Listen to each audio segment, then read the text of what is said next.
In today's video, I'm going to teach you how to send emails to your contacts from Monday.com CRM.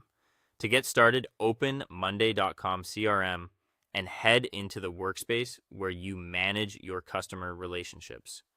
Once you're inside, the first thing you want to do is go to your contacts board or your leads board, depending on where the people you want to email are stored. This is important because your email activity will usually begin from the board that contains the records you want to work with. After that, take a moment to make sure the contacts you plan to email actually have email addresses saved in their records. If an email address is missing, the platform won't be able to send anything to that contact. It's a good habit to quickly scan the email column before moving forward, especially if you're contacting multiple people at once.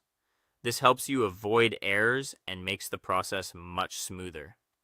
Once your contact information looks complete, select the contacts you want to email. You can do this one by one or in a group, depending on how your board is organized and how many people you need to reach.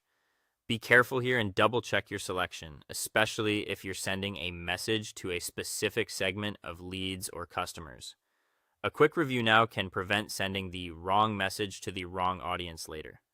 Next, use the email feature inside Monday.com or the connected email integration if your account is already linked to an email provider. The exact layout may vary depending on your setup, but the goal is the same. Open the email tool connected to those selected contacts so you can begin composing your message directly from the CRM.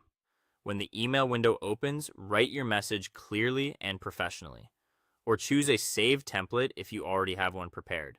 Templates are especially helpful if you send similar messages often because they save time and help keep your communication consistent. Even if you use a template, it's still worth reviewing the content before sending so it matches the purpose of your outreach. Finally, send the emails and then keep an eye on replies, status changes, or updates inside Monday.com. Tracking responses is a big part of the process because it helps you stay organized and follow up at the right time. After sending, monitor the board or any linked activity feed so you can see what happens next and keep your outreach moving forward efficiently. That's how to send emails to your contacts from Monday.com CRM in a simple and organized way.